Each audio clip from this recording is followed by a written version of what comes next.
Guys, may gagawin tayong amplifier. Bago ang lahat, Happy New Year.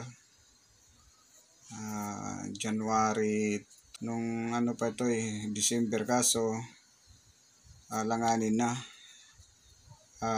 Nakabili na kami ng mga piyesa nito. Dahil ang ginawa nito, mayroon nitong tumingin, pinalitan ng volume. Ito. Sabi, volume lang, pero ganun pa rin. Tapos pumuputok yung transistor. So, nung tinesting ko, ang naging sira niya, transistor, halos lahat maubos. Sira yung transistor to nga. Nabili ako. So, nabilhan ko. Yan. Dahil walo yung ano niya, Bali, 7 ang sira. Tapos meron pa ito, ng maliliit. So, ito puro mga bago na ito.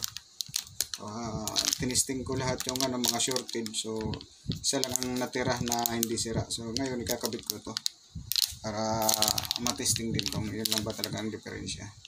So ito yun guys.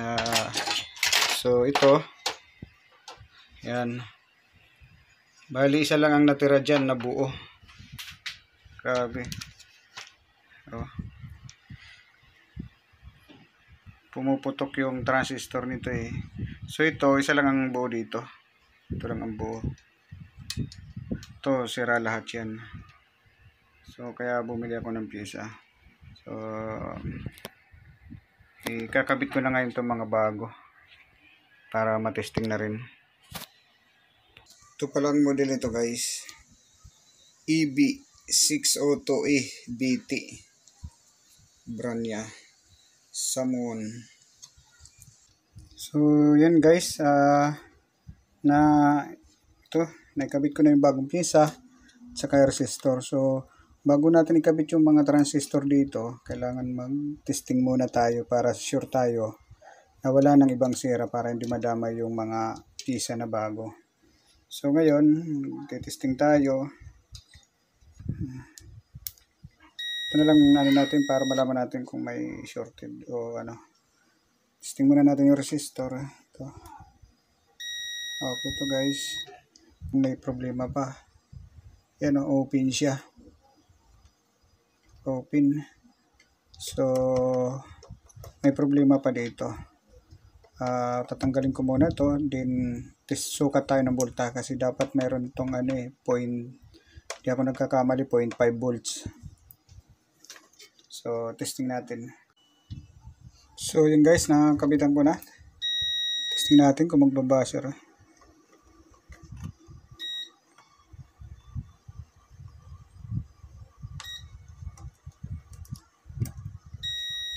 Ayan guys, bali, 10 ohms. Ito. 10 ohms po. So, okay na. Ngayon magsusukat naman tayo ng voltahe. Kailangan lang dito guys, medyo matyaga tayo para hindi sibakin yung mga transistor na bago na ipinalit natin ng mga bago. Kasi kundi pag kinabit ka agad, sibak yung mga transistor kung mayroon pang ibang problema. So ito ngayon, magsusukat tayo ng voltahe. So sukat tayo guys ng voltahe. Click na yung relay. Ibig sabihin wala na pong shorted. May pumapasok na voltahe dito sa relay. Kaya nag-switch na yung relay. So ibig sabihin wala na siyang shorted dito. So ngayon susukatan lang natin ang voltahe para sure tayo na normal yung voltahe na papasok doon sa transistor. 43 normal na. Para sure tayo, itong gamitin natin yung Sanwa Digital. Dahil maganda gamitin ito dahil talagang tama yung binibigyan ng volta. Ito yun guys, mayroon ng 0.5 volts. Yan, dapat yan bis collector emitter. Dapat mayroon siyang 0.5 volts. Bago nyo ikabit yung transistor, Sukatin nyo muna, siguraduhin nyo na mayroong 0.5 volts dito. Ayan, mayroon na pong 0.5 volts. Tapos dito. Ayan, 0.5 volts. Dito naman. Dapat mayroon yan. Ayan po. 0.5 volts. Ito tayo. Dapat naka 10 DC tayo para malaman natin na point nga ang susukat natin. Yan po. Yan. 0.5 volts. Ito po. Yan, 0.5 volts. Ito, dapat kung susukat naman tayo sa kolektor niya,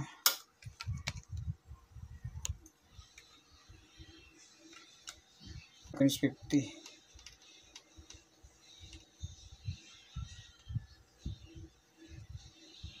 Ayan po, 40.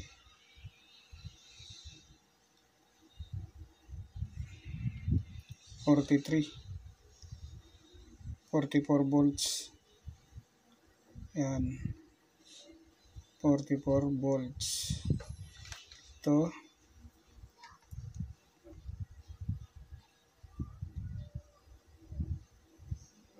Ayan, tama, pareho po. So, sigurado na tayo na hindi na sisirain yung mga transistor. Ayan, 43. Ito po.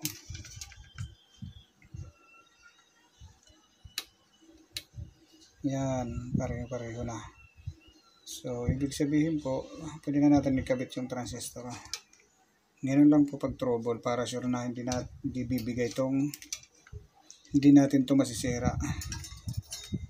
Ito. Kasi katulad nito, pinalitan ng volume, tinisting. Yung pala may sira dito.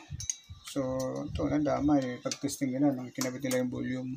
Naman guys, dapat siguraduhin natin na hindi walang ground to. Check din natin to lagi. Yan, may mga mika yan. Kasi para hindi karoon ng ground. Kasi hindi yan body ground. Yan, isa-isang dapat wala yan. Pag ano siya, buzzer, ibig sabihin may sure ano siya rito. Yung mika niya pwedeng may butas dahil yan, testing natin. Yan, okay naman na. Good na siya. So, okay na siya guys. Guys, may daya pala itong amplifier na to. Yan ko lang ito na-discover. Itong Samwon. So, ang model nito niya, ito, EB602. Ibig sabihin, mas malakas to sa 502. Ang problema nito guys, ito palang, bali ang gumagana lang pala nito na transistor, ito lang.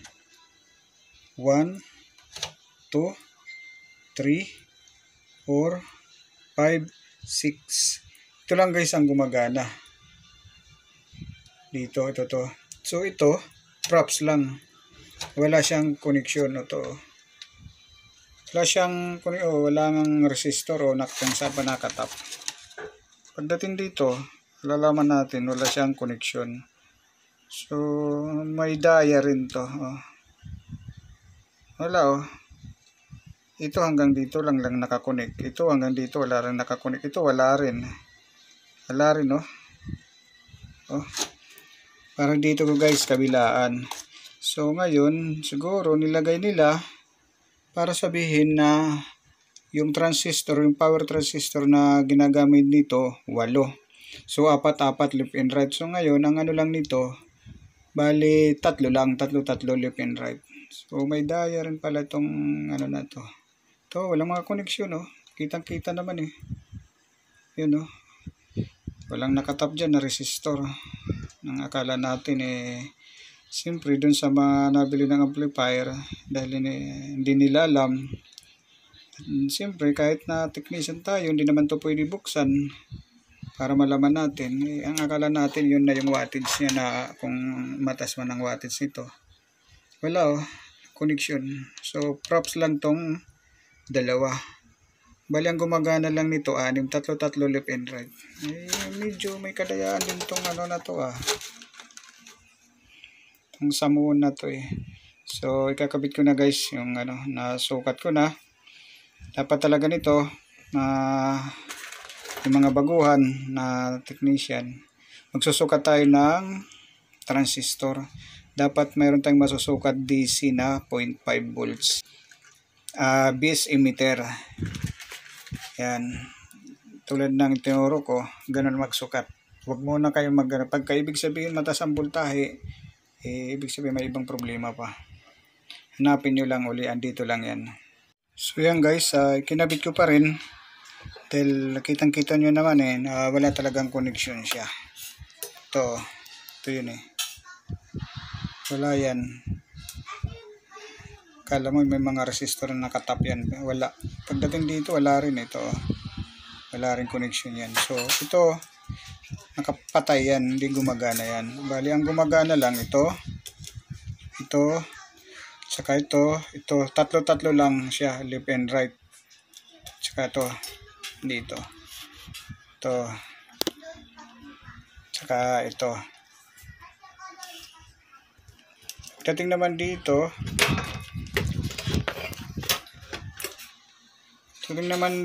dito, wala na to guys. Ito.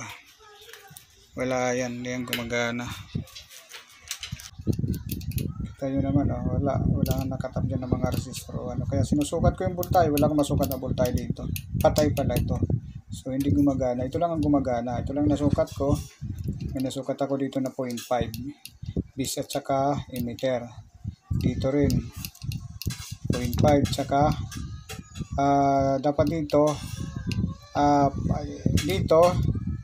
sa bis nya, tsaka ito dito sa emitter, dapat may masusukat kang dito 0.5 volts DC. Tapos dito naman sa gitna, ito yung 43 volts. Yan, 43 yan. Ganyan daw. Yan ang mga sukat ng voltahe dito sa amplifier ito. So, ganun lang yan guys. Ito, ngayon lang ako nakadiscover nito na ito, patay pala ito, walang connection. So, bali 6 lang na transistor ang gumagana rito. Na ang akala natin mataas ang wattage dahil apat-apat, 8 siya. Apat-apat left and right, hindi pala, tatlo lang. Ngayon lang ako nakagawa ng ganito. Yung iba naman nagagawa ko ng mga concert amplifier, talagang nakakunik siya para tumaas ang voltahe, tumaas yung wattage niya. Ito, mababa lang wattage ito kasi tatlo lang So okay guys, natin para matesting din. Yan, nagkabit na natin. Pwede tayo ulit mag-testing. So yan guys, naikabit ko na. Ito. Okay na. Testing natin ulit kung gagana na ba. Okay na. So testing natin guys. Bago natin kabit yung speaker, testing muna natin na walang speaker kung tutunog ba yung relay. So power natin. Ayun, power na guys. Kiklik yan yung relay. Ayun, ibig sabihin good na siya. Wala nang yung sumabog. Ito, dahil pagpalit ng volume, wala na, akala nila siguro yun na, pagpalit ng volume gagana na, may dinilalam na may shorted. Tulad nito to, sira tong isa. Tapos itong ganito, itong dalawa, sira din. So ang daming sira. Tsaka yung mga resistor din, dalawang resistor din guys, ang na-damage. Hirap din, kailangan talaga pagtsatsaga lang para makuha natin yung diferensya. So yan guys, okay na yan. Titesting na lang. Guys, magtitesting tayo. Hinahan muna natin yung mga bis. Ito baka bumigay yung speaker ko. Sayang naman yung speaker ko. Masisira lang. Okay. Testing natin. Power.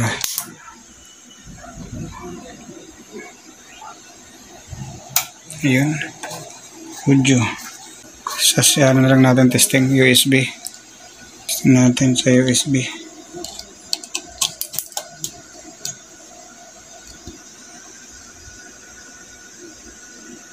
Play.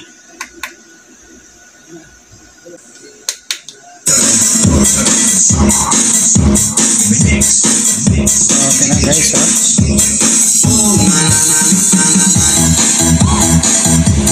Ayun, hindi gumagana.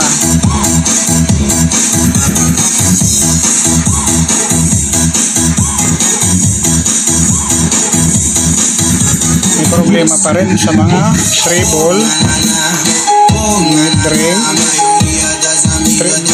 balancing, wala, treble, wala, ay gumana.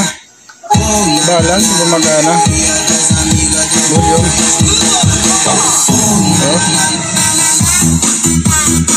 So may ibang problema pa guys. Papalit pa tayo dito ng volume. Around. Okay. So may problema pa guys. Ito papalitan pa to.